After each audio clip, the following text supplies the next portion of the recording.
Film की शुरुआत में हम एक कमरे का बुरा हाल देखते हैं जहाँ पर चारों तरफ बहुत सारे किताबों के पन्ने बिखरे पड़े थे। एक लड़की जिसका नाम एलिशिया था वो वहाँ चारों तरफ पेट्रोल डाल रही थी ताकि सभी किताबों और पन्नों को आग लगाई जा सके। एलिशिया के सामने एक औरत भी थी जो उसे रो रो कर ऐसा करने से मना कर रही थी, पर वो तो उस पर भी पेट्रोल डाल देती है और एक किताब को आग लगाकर औरत के ऊपर फेंक देती है, जिससे औरत जलने लगी।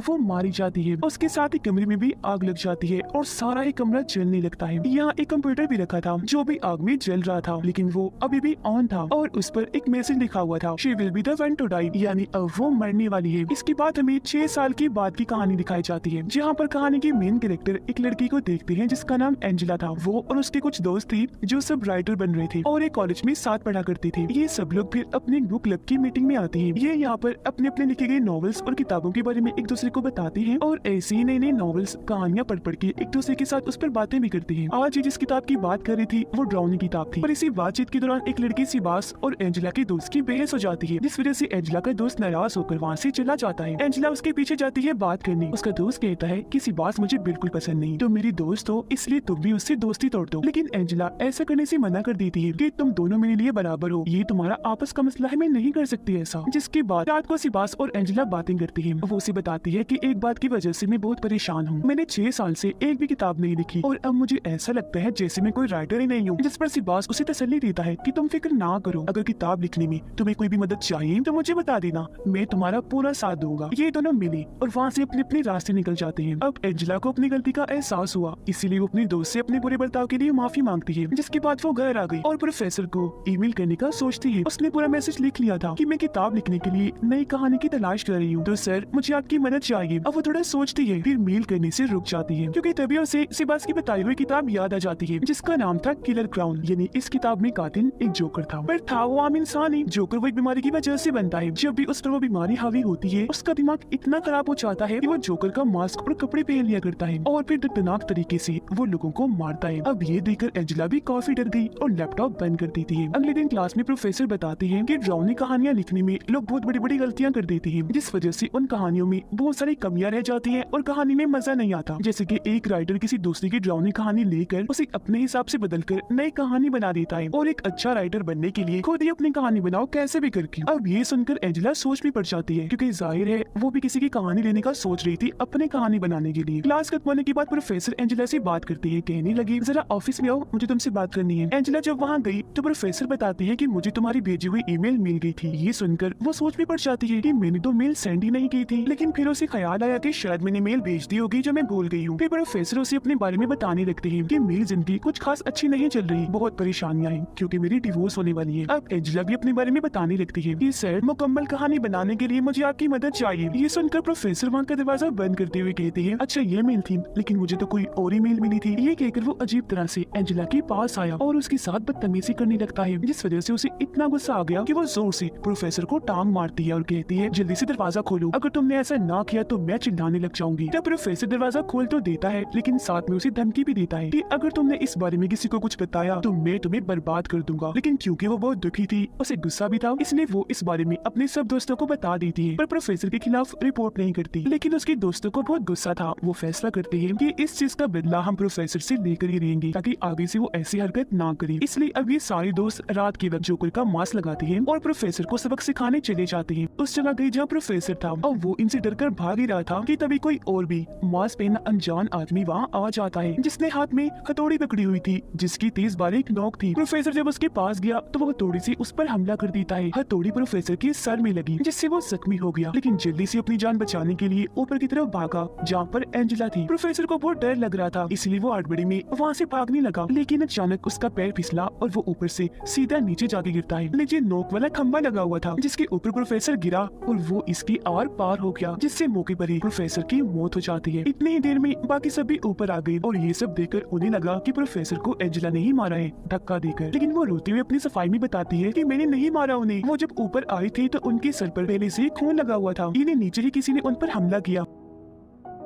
अब क्योंकि ये सब दोस्त थे इसलिए फैसला करते हैं कि जो हुआ सो हुआ, हम इस बारे में किसी को कुछ नहीं बताएंगे। पर एंजेला कहती है कि नहीं, पुलिस को बुला लेती है क्योंकि उन पर किसी ने हमला कर दिया था। जिस पर सारे लोग उसे समझाते हैं कि नहीं, ऐसी बहुत बड़ी मुसीबत खड़ी हो सकती है। जिसके बाद वो सारे अपने अपने जोकर की मास्क को जला देती है और वादा करते हैं कि बस इस राज को यही दफन कर दो, कोई किसी को कुछ नहीं बताएगा। जिसके बाद सबको यही लगने लगता है कि प्रोफेसर ने खुद अपनी जान ली थी। अब उन दोस्तों की जिंदगी में सब पहले जैसा नॉर्मल तो हो चुका था, लेकिन एंजेला प्रोफेसर की मौत का जिम्मेदार खुद को समझती थी, जिस वजह से वो हर वक्त परेशान रहने लगी थी। खैर अब कुछ दिन के बाद कोई इन सब के पास एक नॉवल का पहला चैप्टर भेजता है, जिस चैप्टर का नाम था डेथ ऑफ द प्रोफेसर, यानी प्रोफेसर की मौत। ये सुनकर सभी काफी हैरान और परेशान हो जाते हैं, लेकिन फिर एक दूसरे पर शक करने लगे कि ये सब कुछ हम में से ही कोई एक कर रहा है, क्योंकि जाहिर है प्रोफेसर की मौत की सच्चाई इन लोगों के अलावा और कोई नहीं जानता था। लेकिन फिर भी ये काफी डरे हुए थे। कुछ दिन के बाद सिबास एंजेला को बताता है कि उस नॉवल का दूसरा चैप्टर भी आ गया है। वो जब उसे पढ़ती है तो इस चैप्टर का नाम था कि पागल जोकर ने तुम्हारे एक दोस्त को मार दिया। तो अब चैप्टर के मुताबिक एंजेला और सिबास उस जगह पर पहुंच जाती है जहां जोकर ने इनकी दोस्त को मारा था।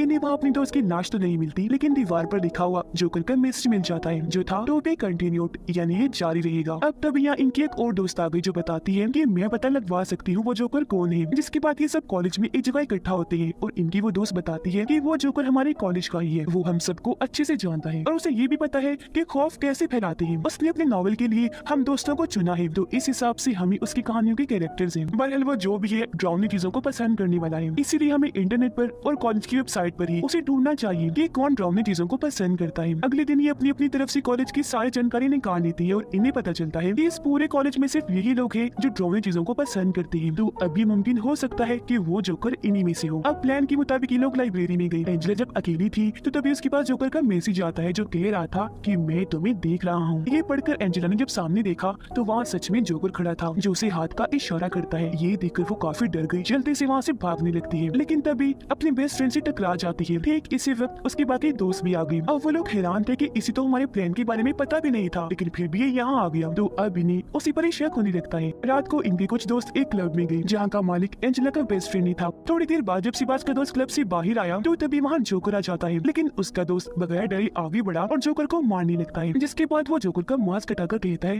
तुम यहाँ पर कैसे? पर वो बगैर कुछ कहे उसके पेट में अपना हथियार घुसा देता है। उसका पूरा पेट कट गया, मुंह से भी खून निकलने लगता है और वहीं उसकी मौत हो गई। खैर अब एंजेला के पास जोकर तीसरा चैप्टर भी भेज देता है जिसमें उसने बता दिया था कि मैंने सिबास के दोस्त को मार दिया है। अब ये सारे दोस्त फिर से इकट्ठा हुए और दोबारा एक दूसरे पर इल्जाम लगाने लगे। लेकिन अब जब ये अपने दोस्त की लाश को ढूंढने लगते हैं तो वहाँ फिर से जोकर का मैसेज लिखा हुआ था टू बी कंटिन्यूड। अब सिबास एंजेला को बताता है कि जिस आईडी से जोकर हमें मैसेज भेजता है मैंने उसे इंटरनेट पर हर जगह ढूंढा है, जहाँ मुझे एक लड़की का पता चला जो कुछ साल पहले से ही जोकर से कनेक्ट है और उस लड़की का नाम है एलिशिया, यानी वही जिसने शुरुआत में किताबों वाले कमरे में आग लगा दी थी। अब एलिशिया का नाम सुनकर एंजेला बताती है कि मैंने जो नॉवल लिखा है वो इसी लड़की को मेन कैरेक्टर बना के लिखा। इस लड़की की मां नॉवल और कहानियों की दीवानी थी, इसलिए वो एलिशिया को हर वक्त कुछ न कुछ सुनाने को कहती थी, लेकिन जब वो मना करती तो उसकी मोम उसे खूब मारती थी। तो इसी वजह से तंग आकर एक दिन एलिशिया ने अपनी किताबों वाले कमरे को भी आग लगा दी, जिसके बाद उस पागल लड़की ने अपनी मोम को जलाकर मार डाला। इन्हें जो शुरुआत में हुआ और वो औरत जो रो रही थी वो एलिशिया की मोम थी। एंजेला बताती है कि मुझे ये कहानी काफी पसंद आई थी और क्योंकि मेरे पास लिखने के लिए कोई आइडिया नहीं था इसलिए मैंने अपनी किताब में एलिशिया की कहानी लिखी। वो कहानी लोगों को इतनी पसंद आई कि मेरी किताब बहुत मशहूर हो गई। मेरी ये कामयाबी देखकर एलिशिया को बहुत गुस्सा आया। उसने मुझसे राब्ता किया और कहा कि इस चीज का बदला मैं तुमसे लेकर रहूंगी। हालांकि मैंने उसे समझाया कि मत करो, माफी भी मांगी, लेकिन उसने कहा कि देखना एक दिन मैं ऐसी कहानी लिखूंगी जिससे तुम्हें बहुत तकलीफ होगी और मुझे सुकून मिलेगा। जो सुनकर सिबास कहते हैं अच्छा तो इसका मतलब कि एलिशिया ही जोकर है, जिस पर एंजेला कहती है पर उसकी तो मौत हो चुकी है क्योंकि जब उसने अपनी मॉम को जलाकर मारा था तो बाद में उसने अपने आप को भी जलाकर मार लिया था। लेकिन इस सब की जिम्मेदार मैं हूँ, ये जो भी हो रहा है मेरी वजह से हो रहा है। ये सुनकर सिबास उसे गले से लगाकर तसल्ली देता है और यहाँ वो अपने दिल की बात भी बता देता है कि मैं तुमसे प्यार करता हूँ।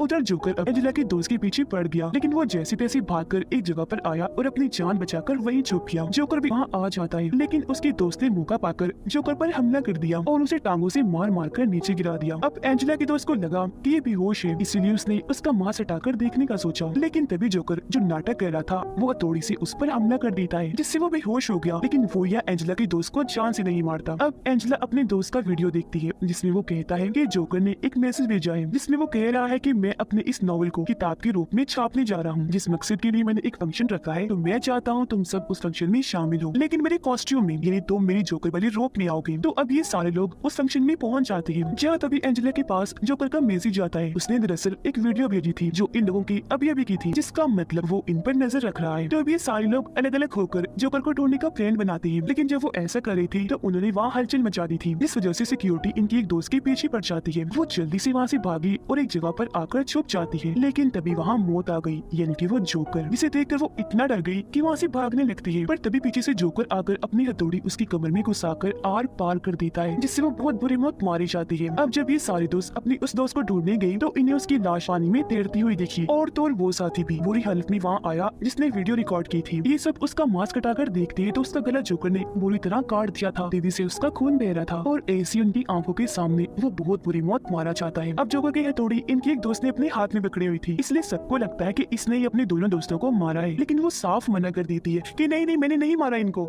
इस सारी सूरत हाल की वजह से एंजेला भी होश हो जाती है, और जब उसे होश आई तो उसका बेस्ट फ्रेंड एंजेला को एक वीडियो दिखाता है जिसमें जोकर ने सिबास को पकड़ के बांधा हुआ था। अब एंजेला जब सिबास को बचाने उस जगह पर जाती है तो वो ये देखकर काफी हैरान रह जाती है कि ये लोग अपने जिस दोस्त पर शक कर रहे थे उसे भी बुरी तरह जख्मी कर दिया था। उसकी हालत मरने वाली थी, लेकिन वो एंजेला को बताती है कि मैं जोकर नहीं हूँ, जो बताकर उसकी मौत हो जाती है। तब उसके बाद एंजेला सिबास के पास जाकर उसे बचा लेती है। ठीक इसी वक्त यहाँ पर एंजेला का बेस्ट फ्रेंड भी आ गया, जो उसे बहुत हैरानकुन जानकारी देता है। कहने लगा कि असल में सिबास ही जोकर है, क्योंकि एंजेला ये सब कुछ वो इसलिए कर रहा है क्योंकि तुम्हारे लिए पागल है, तुम्हें पाना चाहता है। अब तभी सिबास अपनी जगह से उठा और अपनी हथौड़ी को उसके बेस्ट फ्रेंड के पेट में घुसाकर बुरी तरह उसे जख्मी कर देता है, जिसके बाद वो हथौड़ी दिखाकर एंजेला को भी डराने लगा और कहता है कि हाँ, मैं ही क्लोन वो जोकर हूँ, और ये भी सच है कि ये सब मैंने तुम्हें पाने के लिए किया, ये सब मैंने पूरे प्लान से किया। मैंने पहले सारी कहानी बनाई, फिर कैरेक्टर्स बनाए, और फिर एक एक करके जिसकी बारी थी उन सबको मार दिया, जिससे यहाँ हम समझ पाए कि वो असल में एक पागल राइटर है, जो अपने मकसद को पाने के लिए अपनी कहानी को ऐसा खतरनाक मोड़ देता है कि उसे हर हाल में वो पूरा करता भी है। ये सब बताते बताते वो एंजेला के काफी पास आ गया। तब मौका पाकर वो उसकी गर्दन में पेन घुसा देती है, जो आर पार होकर उसके मुंह में घुस गया। उसे तकलीफ होने लगी। तब मौका पाकर वो जल्दी से यहाँ से भागने लगती है, लेकिन तभी सामने एंजेला की एक और दोस्त आ जाती है, वो भी जोकर के कॉस्ट्यूम में, हाथ में उसने भी हथौड़ी पकड़ी हुई थी। वो कहती है मैं एलिशिया हूँ, जो मरी नहीं थी बल्कि बच गई थी, और मैंने ही सिबास के साथ मिलकर ये सारी कहानी लिखी थी और तुम्हारे सभी दोस्तों को एक एक करके मार दिया। मैंने ऐसा इसलिए किया क्योंकि मेरा प्लान था कि मैं ये साबित करूँ कि तुम्हें भी जोकर वाली वो बीमारी हो गई है, इसलिए तुमने अपने सभी दोस्तों को मार दिया। सारा इल्जाम तुम पर आ जाएगा, तुम फंस जाओगे, जिसके बाद तुम्हारी इस कहानी को किताब की सूरत देकर सिबास पब्लिश करेगा, इन्हें छापेगा और सभी लोगों को ये बहुत पसंद आएगी, बिल्कुल वैसे इसे तुम्हारी चुराई हुई मेरी कहानी हिट हुई थी और तुम मशहूर हो गई। और सिर्फ यही नहीं बल्कि मैं और सिबास इस पर एक फिल्म भी बनाएंगे और खूब पैसे भी कमाएंगे। जब वो ये बातें बता रही थी तो एंजेला उन दोनों के पीछे अपने बेस्ट फ्रेंड को देखती है, जो मरा नहीं था बस जख्मी हुआ था। एंजेला उनका ध्यान भटकाती है, तब उसका दोस्त सिबास को धक्का दे देता है उसी जगह से जहाँ से प्रोफेसर गिरा था। वो भी नोकदार खंबे पर ही गिरा था, जो उसके मुंह से होता हुआ सर के आर पार हो जाता है और ऐसे सिबास की मौत हो जाती है। ये देखकर एलिशिया उसके दोस्त पर हथौड़ी से हमला कर देती है, जिससे वो काफी जख्मी हो जाता है। ये देखकर एंजेला वहाँ से भाग गई। तब एलिशिया भी उसका पीछा करती है उसे मारने के लिए। तब वो भागकर बेसमेंट में चली जाती है। अब जब एलिशिया से मारने के लिए आगे बढ़ रही थी तो तभी एंजेला वहाँ बिजली छोड़ देती है, जिससे वहाँ शॉर्ट सर्किट होने की वजह से आग लग गई, जिसकी लपेट में एलिशिया भी आ जाती है और यही उसकी मौत हो जाती है। थोड़ी ही देर में यहाँ पुलिस आ गई, जो एंजेला और उसके दोस्त दोनों को बचा लेती है, क्योंकि वो अभी भी जिंदा था और अब सब कुछ ठीक हो जाता है। इसके बाद कहानी 1 साल के बाद की दिखाई जाती है, जहाँ पर सभी स्टूडेंट्स अपनी राइटर वाली क्लास ले रही थी और यहाँ पर एंजेला भी थी। वो जब बाहर आई तो तभी उसे अपने सामने जोकर दिखाई देता है, जिसने हाथ में हथौड़ी पकड़ी हुई थी। उसने जब मास्क हटाया तो पता चला कि और कोई नहीं बल्कि एलिशिया ही है, जो एक बार फिर बच गई और अब वो एंजेला को मारने उसकी तरफ बढ़ती है, जिसे देखकर वो जोर से चिल्लाने लगती है। इसी सस्पेंस के साथ ही ये फिल्म इधर ही खत्म